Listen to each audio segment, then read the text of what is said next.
हर हर महादेव संग गौरा पार्वती। दोस्तों, रुद्र संहिता का तृतीय पार्वती खंड आज शुरू होता है। हिमालय के स्थावर जंगम द्वित स्वरूप एवं दिव्यत्व का वर्णन, मैना के साथ उनका विवाह तथा मैना आदि को पूर्व जन्म में प्राप्त हुए सनकादि के शाप एवं वरदान का कथन। नारद जी ने पूछा, ब्राह्मण, पिता के यज्ञ में अपने शरीर का परित्याग करके तक्ष कन्या जगदम्बा सती देवी किस प्रकार गिरिराज हिमालय की पुत्री हुई? किस तरह अत्यंत उग्र तपस्या करके उन्होंने पुनः शिव को ही पति रूप में प्राप्त किया? यह मेरा प्रश्न है। आप इस पर भली भांति और विशेष रूप से प्रकाश डालिए। ब्रह्मा जी ने कहा, मुने नारद, तुम पहले पार्वती की माता के जन्म, विवाह और अन्य भक्तिवर्धक पावन चरित्र सुनो। मुनिश्रेष्ठ, उत्तर दिशा में पर्वतों का राजा हिमवान नामक महान पर्वत है, जो महातेजस्वी और समृद्धिशाली है। उसके दो रूप प्रसिद्ध हैं, एक स्थावर और दूसरा जंगम। मैं संक्षेप से उसके सूक्ष्म स्थावर स्वरूप का वर्णन करता हूं। वह रमणीय पर्वत नाना प्रकार के रत्नों का आकर खान है और पूर्व तथा पश्चिम समुद्र के भीतर प्रवेश करके इस तरह खड़ा है मानो भूमंडल को नापने के लिए कोई मानदंड हो। वह नाना प्रकार के वृक्षों से व्याप्त है और अनेक शिखरों के कारण विचित्र शोभा से संपन्न दिखाई देता है। सिंह, व्याघ्र आदि पशु सदा सुखपूर्वक उसका सेवन करते हैं। हिम का तो वह भंडार ही है, इसलिए अत्यंत उग्र जान पड़ता है। भांति भांति के आश्चर्यजनक दृश्यों से उसकी विचित्र शोभा होती है। देवता, ऋषि, सिद्ध और मुनि उस पर्वत का आश्रय लेकर रहते हैं। भगवान शिव को वह बहुत ही प्रिय है, तपस्या करने का स्थान है। स्वरूप से ही वह अत्यंत पवित्र और महात्माओं को भी पावन करने वाला है। तपस्या में वह अत्यंत शीघ्र सिद्धि प्रदान करता है। अनेक प्रकार के धातुओं की खान और शुभ है।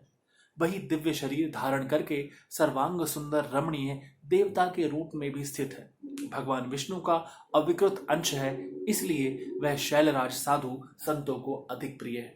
एक समस्त गिरिवर हिमवान ने अपनी कुल परंपरा की स्थिति और धर्म की वृद्धि के लिए देवताओं तथा पितरों का हित करने की अभिलाषा से अपना विवाह करने की इच्छा की। मुनीश्वर, उस अवसर पर संपूर्ण देवता अपने स्वार्थ का विचार करके दिव्य पितरों के पास आकर उनसे प्रसन्नता पूर्वक बोले।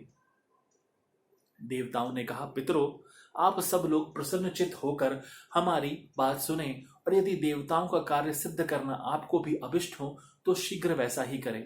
आपकी ज्येष्ठ पुत्री जो मैना नाम से प्रसिद्ध है, वह मंगल रूपिणी है। उसका विवाह आप लोग अत्यंत प्रसन्नता पूर्वक हिमवान पर्वत से कर दें। ऐसा करने पर आप सब लोगों को सर्वथा महान लाभ होगा और देवताओं के दुखों का निवारण भी पग पग पर होता रहेगा।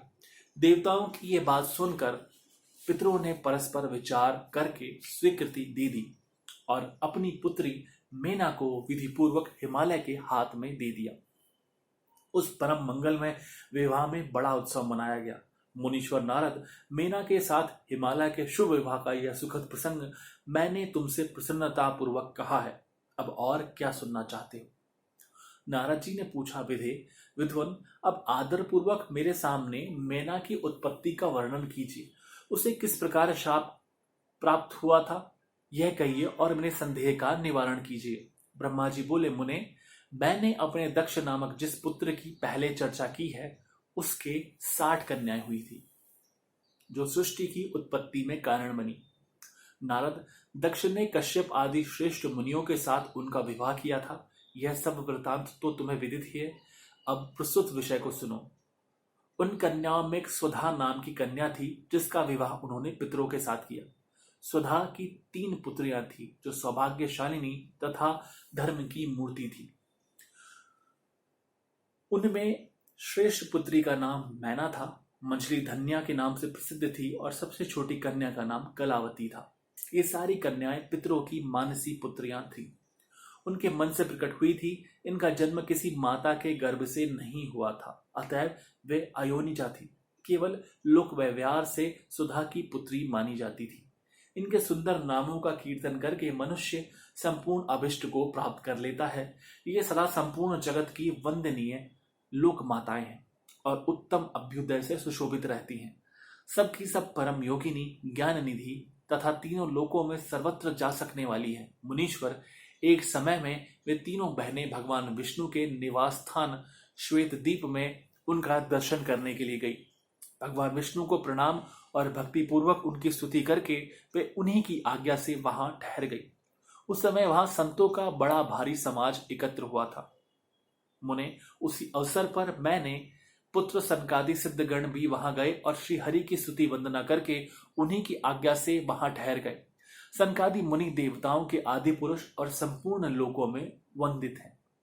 वे जब वहां आकर खड़े हुए उस समय श्वेतद्वीप के सब लोग उन्हें देख प्रणाम करते हुए उठकर खड़े हो गए, परंतु ये तीनों बहनें उन्हें देखकर भी वहां नहीं उठी। इससे सनत कुमार उनको मर्यादा रक्षार्थ उन्हें स्वर्ग से दूर होकर नर स्त्री बनने का शाप दे दिया। फिर उनके प्रार्थना करने पर वे प्रसन्न हो गए और बोले। सनत कुमार ने कहा, पितरों की तीनों कन्याओं, तुम प्रसन्नचित होकर मेरी बात सुनो। यह तुम्हारे शोक का नाश करने वाली और सदा ही तुम्हें सुख देने वाली है। तुम में से जो श्रेष्ठ ज्येष्ठ है वह भगवान विष्णु की अंशभूत हिमालय गिरी की पत्नी है। उससे जो कन्या होगी वह पार्वती के नाम से विख्यात होगी। पितरों की दूसरी प्रिय कन्या योगिनी धन्या राजा जनक की पत्नी होगी। उसकी कन्या के रूप में महालक्ष्मी अवतीर्ण होंगी, जिनका नाम सीता होगा।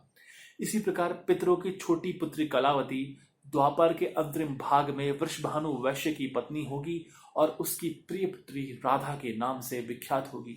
योगिनी मैना पार्वती जी के वरदान से अपने पति के साथ उसी शरीर से कैलाश नामक परम पद को प्राप्त हो जाएंगी। धन्या तथा उनके पति जनक कुल में उत्पन्न हुए जीवन मुक्त महायोगी राजा शीरध्वज लक्ष्मी स्वरूपा सीता के प्रभाव से वैकुंठ धाम में जाएंगे। वृषभानु के साथ वैवाहिक मंगल कृत्य संपन्न होने से अपनी कन्या राधा के साथ गोलोक धाम में जाएगी, इसमें संशय नहीं है। विपत्ति में पड़े बिना कहाँ किन की महिमा प्रकट होती है। उत्तम कर्म करने वाले पुण्यात्मा पुरुषों का संकट जब टल जाता है तब उन्हें दुर्लभ सुख की प्राप्ति होती है। अब तुम लोग प्रसन्नता पूर्वक मेरी दूसरी बात भी सुनो, जो सदा सुख देने वाली है। मेना की पुत्री जगदम्बा पार्वती देवी अत्यंत दुसह तप करके भगवान शिव की प्रिय पत्नी बनेगी। धन्या की पुत्री सीता भगवान श्री राम की पत्नी होंगी और लोकाचार का आश्रय ले श्री राम के साथ विहार करेंगी। साक्षात गोलोक धाम में निवास करने वाली राधा ही कलावती की पुत्री होंगी। वे गुप्त स्नेह में बंधकर श्री कृष्ण की प्रियतमा बनेंगी। ब्रह्मा जी कहते हैं, नारद, इस प्रकार शाप के ब्याज से दुर्लभ वरदान देकर सबके द्वारा प्रशंसित भगवान सनत कुमार मुनि भाइयों सहित वही अंतर्ध्यान हो गए। तात पितरों की मानसी पुत्री ये तीनों बहनें इस प्रकार शाप मुक्त हो सुख पाकर तुरंत अपने घर को चली गई। बहुत बहुत धन्यवाद। हर हर महादेव। संग गौरापाद।